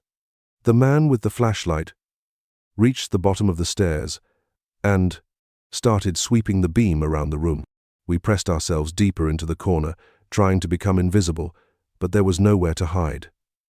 "I see you," the man said in English. "Come out." We didn't move. He fired a shot into the ceiling, and concrete dust rained down on us. "Come out now, or I will shoot you where you sit." Anchan stood up slowly, her hands raised. I followed her lead, my legs shaking so badly that I could barely stand. The man was young, maybe 25, with tattoos covering his arms and a gold tooth that glinted in the flashlight beam. He looked at us with the casual interest of someone examining insects. "You are the American," he said to me. "You are Kaman's money man." "I'm just a hostel owner," I said. "I don't know anything about money." "You are lying." He looked at Anchan. "And you are his whore." "I am nobody," she said. "Just a girl who needs work." "Everyone is somebody," the man said. "The question is whether you are somebody worth keeping alive." He spoke rapid Thai into a radio, then listened to the response. While he was distracted, I noticed that Anchan was slowly reaching into her pocket, probably going for her phone. "My boss wants to talk to you," the man said, finishing his radio conversation. "You are coming with us." "Where?" "To see what you know about Kaman's operation, to see if you are valuable enough to keep breathing." As he gestured for us to move toward the stairs, Anchan managed to slip her phone into my hand. I palmed it quickly, hoping he hadn't seen the exchange. "Move," he said, prodding me with the barrel of his gun. We climbed the stairs into hell. The kitchen was destroyed, furniture overturned, bullet holes in the walls. The smell of gasoline was overwhelming, and I could see flames starting to lick at the walls of the lobby. "You are burning down my business," I said stupidly. "Your business is finished," the man replied. "Tonight, everything changes." As we walked through the ruins of my hostel, I could see bodies scattered throughout the building. The German girl who'd worried about me, the British guy who'd tried to negotiate, other faces I recognized from the past few weeks, people who'd just been looking for a cheap place to stay while they explored Thailand. "You killed innocent people," I said. "There are no innocent people in this business," the man replied. "Everyone who comes here knows what they are getting into." They were tourists. They were witnesses. Outside, the street was chaos. The other attackers were loading equipment into trucks, preparing to disappear before the police arrived. If the police arrived, given what Anchan had told me about corruption, I wasn't sure anyone would come to investigate. "In the truck," the man said, pointing to a pickup truck with tinted windows. As we climbed into the back, I could see my hostel burning behind us. Flames were shooting out of the windows, and smoke was billowing into the night sky. A year of my life, everything I'd invested in my retirement dream, going up in smoke. "Where are you taking us?" I asked. "To meet my boss," the man said. "He has questions about Kaman's operation. You will answer them, or you will join your guests." The truck started moving, and I watched my life disappear into the darkness behind us. I thought about the phone in my pocket, about the evidence Anchan had been gathering, about the federal agents who might be able to help us if we survived long enough to reach them. But first, we had to survive whatever was waiting for us at the end of this ride. And based on what I'd seen tonight, survival wasn't looking particularly likely. The interrogation lasted 6 hours. 6 hours of questions I couldn't answer, threats I couldn't ignore, and pain I couldn't escape. They wanted to know everything about Kaman's operation, and they didn't believe me when I told them I'd been kept in the dark about most of it. "You expect us to believe that you were washing money for months without knowing where it came from?" the boss asked. He was a thin man in his 40s, wearing an expensive suit that made him look like a businessman rather than a criminal. "You expect us to believe that you are that stupid?" "I suspected it was dirty money," I said through swollen lips. "But I didn't know the details." "What details did you know?" "Fake bookings, ghost customers, cash payments that didn't match the services. What else? Nothing else. Kaman kept me separated from the rest of the operation. What about the girls? What girls? The girls he brings from the villages. The ones he sells to foreign men. I know he runs prostitutes, I said. I didn't know about trafficking. You are lying. The punch came without warning, snapping my head back and filling my mouth with blood. I spat it out and tried to focus on his face. I'm not lying, I said. I was just the money launderer. I wasn't involved in anything else. What about her? He pointed to Anchan, who was sitting in a chair across the room, her hands zip-tied behind her back. What did she tell you? She told me she used to work in a bar. She told me Kaman was her ex-boyfriend. She told me he wouldn't let her leave. What else? Nothing else. She never told you about the police. I felt my stomach drop. What police? The police she has been working with. The police she has been giving information to. I looked at Anchan, and she met my eyes with an expression I couldn't read. Was she trying to tell me something? Was she warning me to stay quiet? I don't know anything about police, I said. You are lying again. This time, the punch came from behind, catching me in the kidney and dropping me to the floor. I curled up in a ball, trying to protect my vital organs, but the kicks kept coming. Stop, Anchan said, her voice cutting through the sound of violence. I will tell you what you want to know.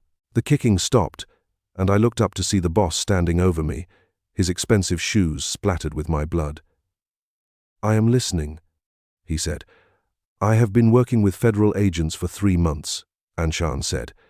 They recruited me to gather evidence against Kaman's operation. What kind of evidence? Financial records, photos of meetings, recordings of conversations, names of corrupt police officers. Where is this evidence? In my phone, encrypted and backed up to secure servers. Give me the phone. It is not here. It is hidden. Where? I will show you, but first you must promise not to kill Brandon. He is innocent. He was just a tool that Kaman used. I will promise nothing. Where is the phone? In a safe deposit box at Bangkok Bank. Only I know the location and the access code. I realized she was lying. The phone was in my pocket, pressed against my hip, containing evidence that could destroy Kaman's entire operation. She was buying time, trying to find a way to get us out of this situation alive. You will take us to this bank, the boss said. You will retrieve the phone, and you will give us the access codes. Then we will decide whether to kill you quickly or slowly. And if I refuse, then we will kill your boyfriend first and make you watch. The conversation was interrupted by the sound of sirens in the distance. Not just 1 or 2, but what sounded like an entire convoy of police cars and emergency vehicles. What is that? The boss asked one of his subordinates. Police, the man replied, looking out the window. Many police. They are surrounding the building. How did they find us? I do not know, boss. Check the exits. Find out how many officers are out there. As his men scrambled to assess the situation, I realized what was happening. The federal agents Anchan had been working with must have been tracking her phone, waiting for the right moment to move. When the rival gang had kidnapped us, they'd inadvertently led the police straight to their hideout. We need to leave, one of the men reported.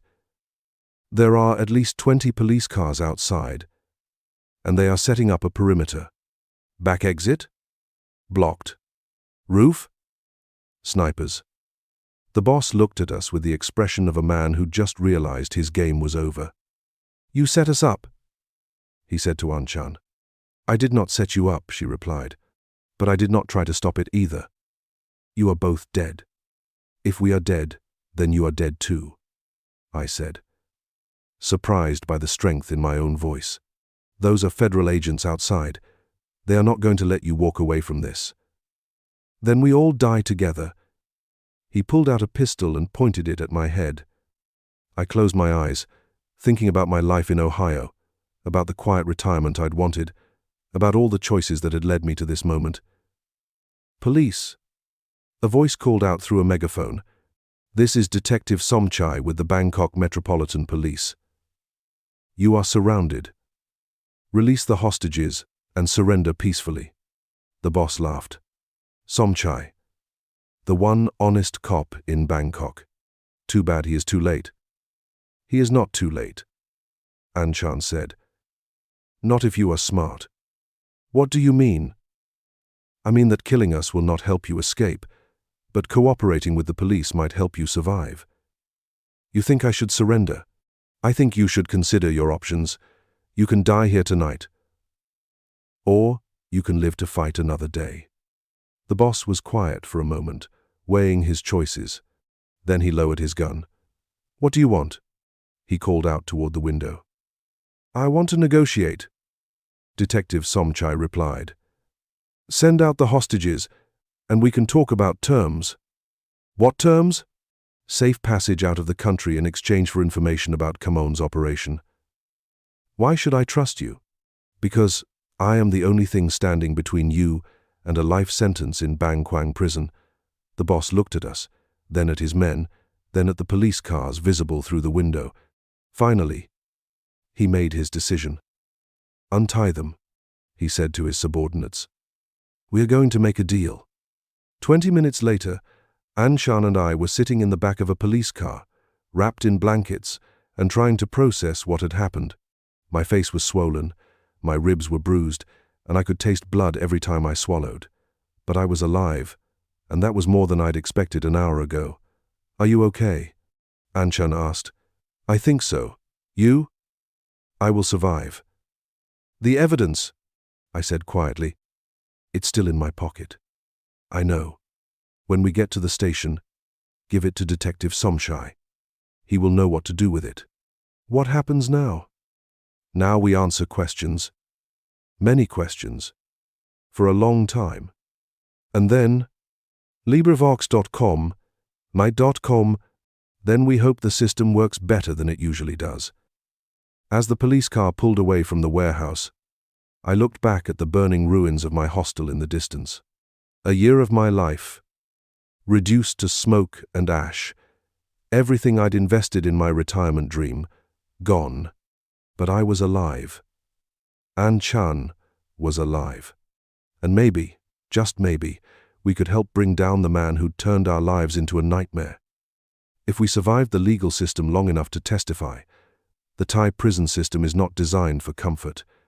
The cell I shared with 12 other men was maybe 10 feet by 12 feet, with a concrete floor, a single toilet, and sleeping mats that smelled like generations of sweat and despair. The walls were stained with things I didn't want to identify, and the air was thick with humidity and the sound of men slowly losing their minds. You are the Farang who worked with Kaman, said my cellmate, a thin man with needle marks on his arms and teeth that had been broken in fights. Everyone knows about you. I didn't work with him, I said. I was trapped by him. Same thing. You still took his money. I didn't have a choice. Everyone has a choice. You chose money over morals. I wanted to argue, but I couldn't. He was right. I had chosen to take the money, to ignore the obvious signs, to believe convenient lies because they made my life easier. I had chosen to be willfully blind to the suffering that funded my comfortable retirement. The other prisoners treated me with a mixture of curiosity and contempt. I was a novelty, a foreign criminal in a system designed for local offenders. Some of them spoke English and wanted to hear my story. Others saw me as a symbol of Western exploitation and made it clear that I wasn't welcome. You come to our country to get rich from our misery, one of them said during my second week inside. You think because you are American you can do whatever you want.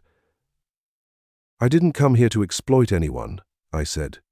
I came here to retire. You retired by washing blood money. You retired by helping sell our daughters. I didn't know. You knew enough. You knew it was wrong, but you did it anyway because it was profitable. I spent a lot of time thinking about that conversation, about the choices I'd made, the warning signs I'd ignored, the victims I'd never seen but had helped to create. I thought about the girls Anchan had recruited, the women who'd been trafficked through operations funded by money I'd laundered. I thought about the convenience store owner who'd been beaten unconscious, the backpackers who'd been murdered in my hostel, the families who'd lost daughters to Kaman's business. My lawyer was a tired-looking man named Narong who spoke decent English and had experience with foreign defendants. He visited me twice a week, bringing updates on my case and news from the outside world.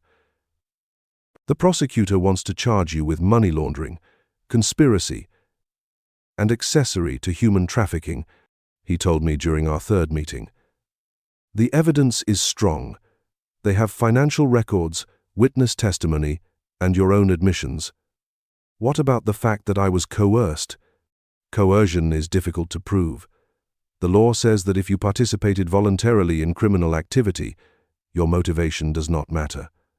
I was threatened with death. By whom? Kaman has disappeared, and most of his associates are dead or in hiding. Without their testimony, it is your word against the evidence. What about Anchan? She can testify about the threats.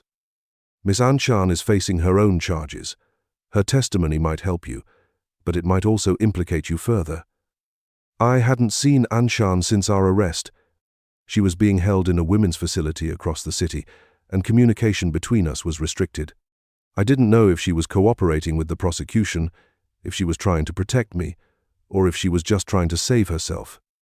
What are my options? I asked. You can fight the charges and risk a long prison sentence if you lose.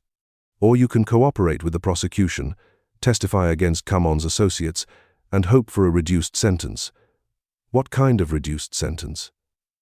Maybe 5 years instead of 20. Maybe deportation instead of prison. It depends on how valuable your testimony is. I thought about spending 5 years in this concrete box, surrounded by men who hated me for crimes I'd committed out of fear and stupidity. I thought about spending 20 years here, watching my life drain away in a place where I didn't speak the language and didn't understand the rules. I'll cooperate, I said. Good. The prosecutor wants to meet with you next week. Be honest with him. Tell him everything you know about Kaman's operation. I don't know much. Tell him what you do know, and be prepared to testify in court. The meeting with the prosecutor was held in a small room at the courthouse, with my lawyer present and a translator to make sure nothing was lost in communication.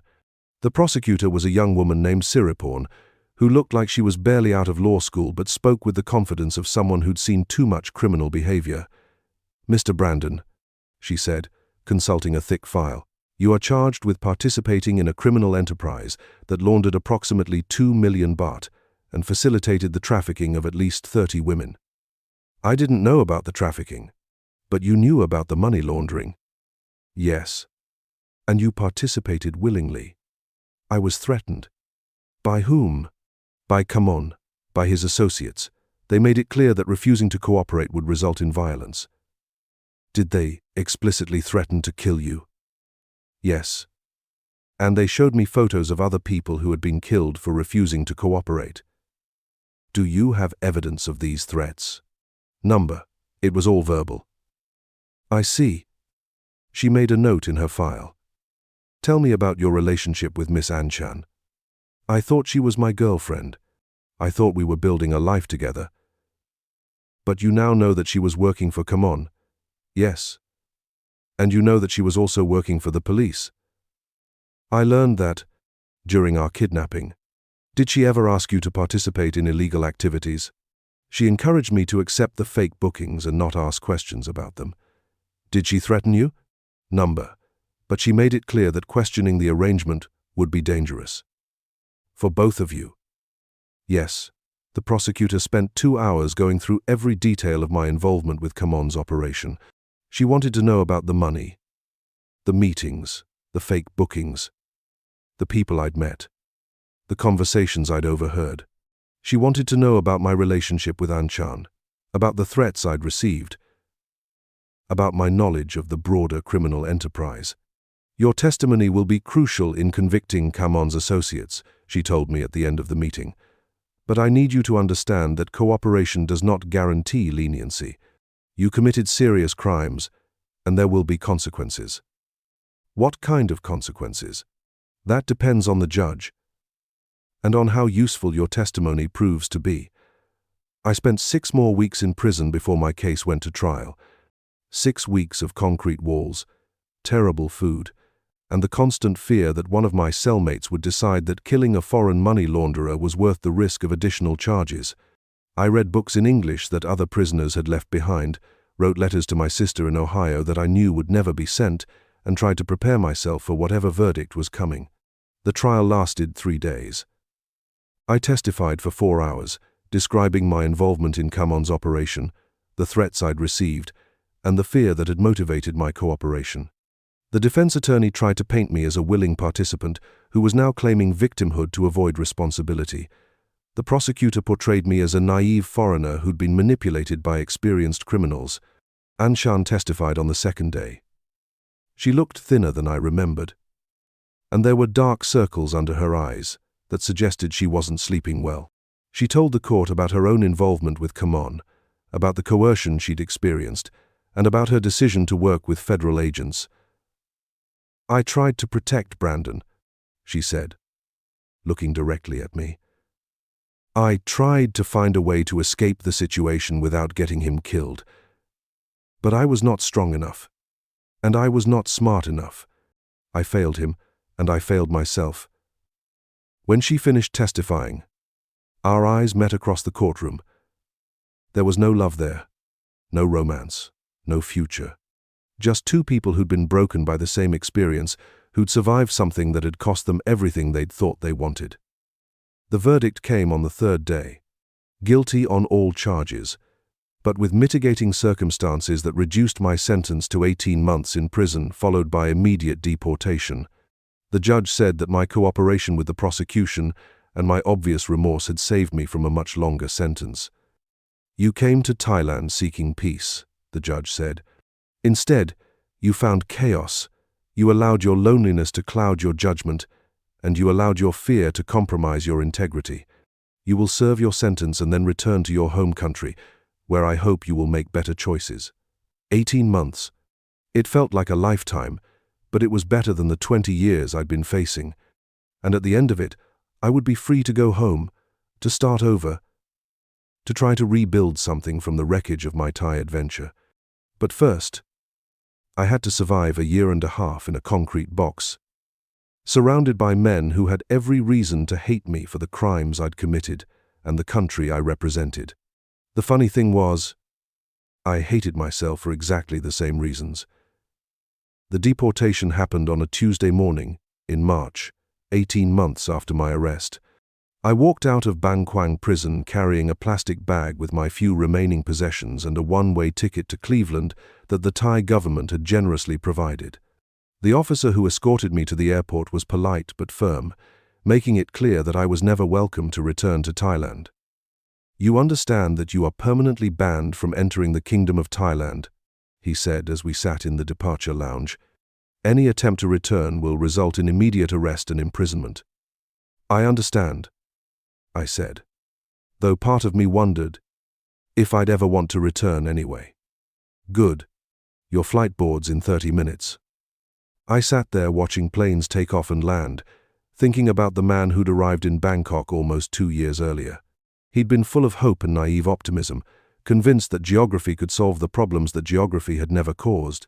He'd believed that buying a hostel in Thailand would give him the peaceful retirement he'd earned, that love could bloom between a 53-year-old American and a 24-year-old Thai woman, that life could be simple if you just moved somewhere exotic enough. That man had been an idiot, but he'd also been innocent, in a way that I would never be again. The flight to Cleveland was 14 hours of recycled air and stale sandwiches, with a layover in Tokyo that felt like a glimpse of a world I'd never be able to afford again. I spent the time writing in a notebook I'd bought at the airport, trying to make sense of everything that had happened to me. Not for anyone else to read, but for myself, to try to understand how I'd gone from responsible property manager to convicted money launderer. My sister picked me up at the airport. She was older than I remembered, grayer, with lines around her eyes that suggested she'd been worrying about me for longer than just the past 18 months. "You look terrible," she said, hugging me carefully like she was afraid I might break. "I feel terrible. Are you okay?" I mean, really okay. I'm alive. That's more than I expected sometimes. She drove me to a small apartment she'd found in a neighborhood I didn't recognize. 1 bedroom, 1 bathroom, a kitchen that was smaller than the cell I'd been living in, but it was clean, and it was quiet. And it was mine. I paid the first month's rent, she said. After that, you're on your own. Thank you. There's a job waiting for you at U-Store. It on Brook Park Road. It's not much, just managing the front desk and helping people with their storage units. But it's something. I looked around the apartment, at the second-hand furniture and the view of a parking lot, and tried to feel grateful. This was my life now. This was what I'd traded my retirement savings for, what I'd gotten in exchange for my Thai adventure. What happened to my house? I asked. I had to sell it to pay for your legal fees. The lawyer in Bangkok was expensive, and the money had to come from somewhere. How much did you get? Enough to cover the basics. There's about $15,000 left in your account. $15,000. That was all that remained of my life savings, my retirement fund, my security. I'd lost everything else to legal fees, court costs, and the frozen assets that had been seized as evidence. I'm sorry, I said. For what? For putting you through this, for making you deal with my mess. You're my brother. That's what family does.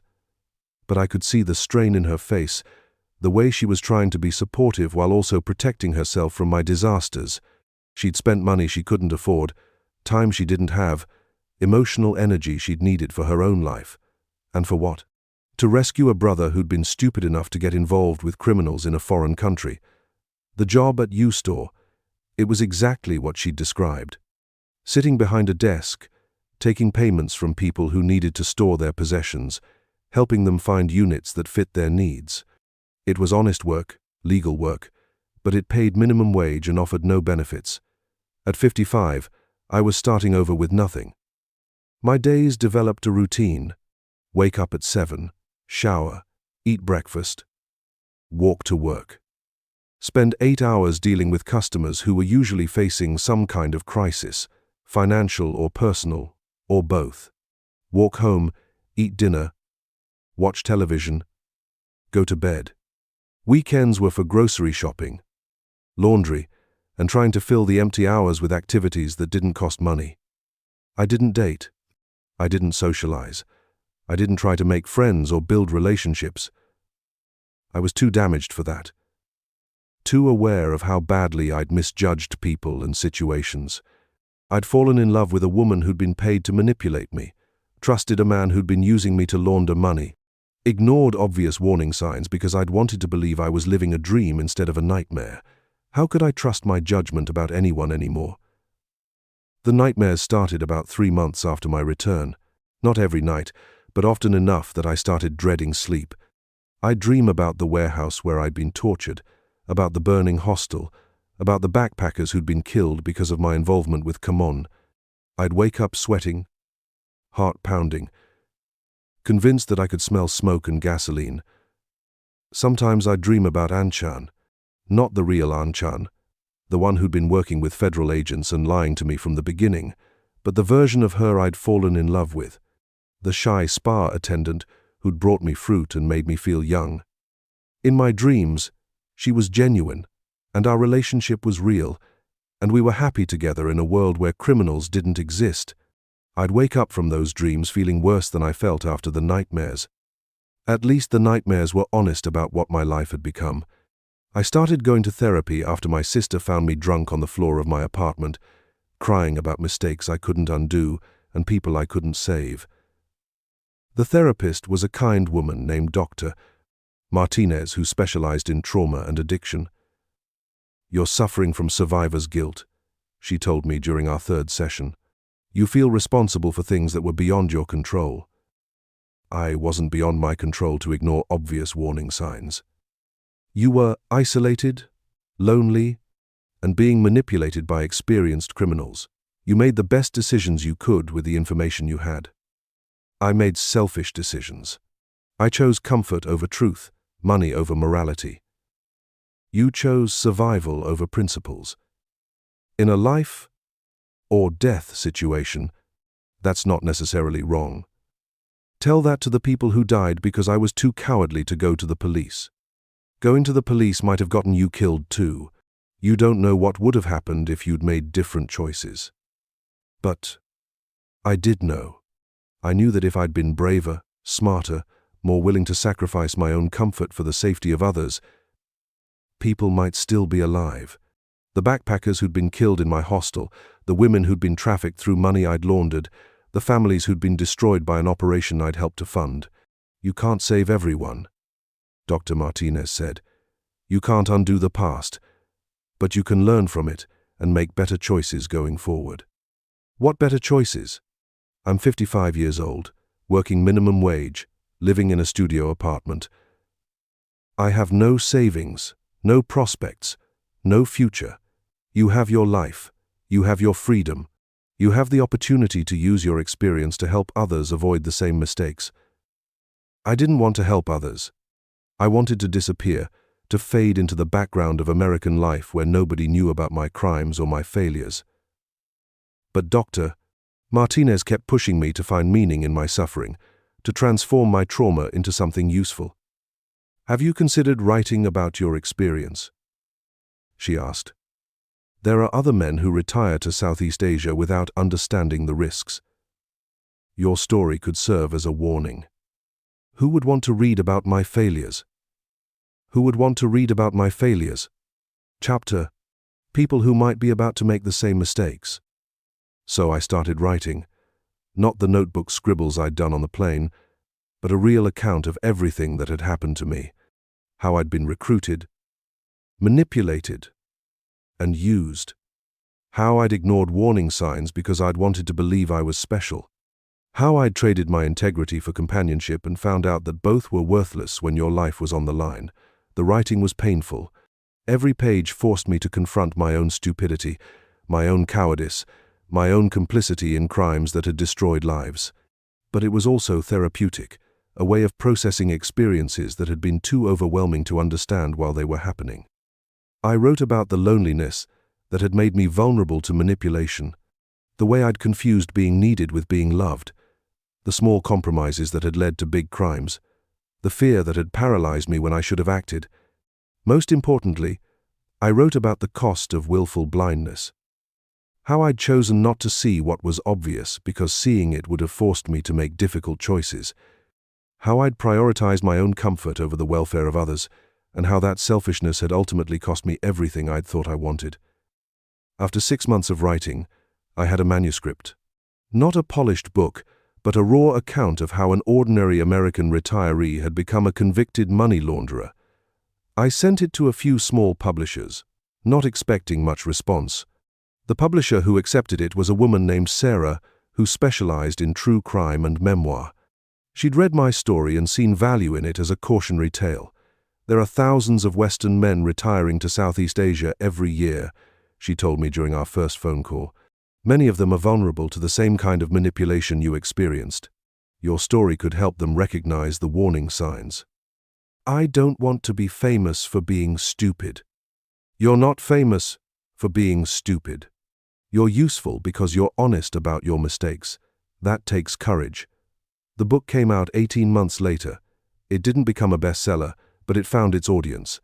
Men who were considering retirement abroad, families who were worried about relatives living in foreign countries, law enforcement officials who were trying to understand how ordinary people became involved in criminal enterprises. I did a few interviews, mostly for podcasts and small magazines. Each time, I had to relive the worst period of my life, but I also heard from people who said my story had helped them avoid similar situations. Men who'd recognized their own loneliness in my account, who'd been able to see through romantic manipulation because they'd read about mine. Your book saved my life, one man wrote to me. I was about to move to the Philippines and marry a woman I'd met online. After reading your story, I realized I was being set up for the same kind of con. Thank you for having the courage to tell the truth. Those letters made the humiliation worthwhile. If my failures could prevent others from making the same mistakes, then maybe my experience had some value beyond serving as a cautionary tale. I still work at YouStore It. I still live in the same small apartment. I still have nightmares about burning hostels and men with guns, but I've learned to live with my past instead of being destroyed by it. I've learned that redemption isn't about erasing your mistakes, but about accepting responsibility for them and trying to minimize the damage they cause. I don't have the retirement I'd planned. I don't have the love I'd hoped to find. I don't have the peace I'd thought I could buy with my pension fund. But I have something I didn't have before. The knowledge that running away from your problems doesn't solve them, it just transplants them to a place where you're less equipped to handle them. I thought I could escape my loneliness by moving to Thailand. Instead, I discovered that loneliness follows you wherever you go, and that desperate people make desperate choices regardless of their location. I thought I could find love by offering myself to a woman who needed what I could provide. Instead, I learned that transactional relationships are exactly that. Transactions, not love. Most importantly, I learned that peace isn't something you can purchase or find in a new location. It's something you have to build inside yourself, through honesty, through accepting responsibility for your choices, through making amends for the harm you've caused. I'm 57 now. I have maybe 10 years left before I'm too old to work, and I have no idea how I'll survive retirement with no savings and no assets. But I'm not planning to escape to a foreign country again. I'm not looking for a young woman to make me feel special. I'm not trying to buy happiness with money I can't afford to lose. I'm just trying to live with the consequences of my choices, to help other people avoid the same mistakes, and to find whatever peace is possible for someone who's lost as much as I have. It's not the life I'd planned, but it's the life I've earned. And maybe that's enough.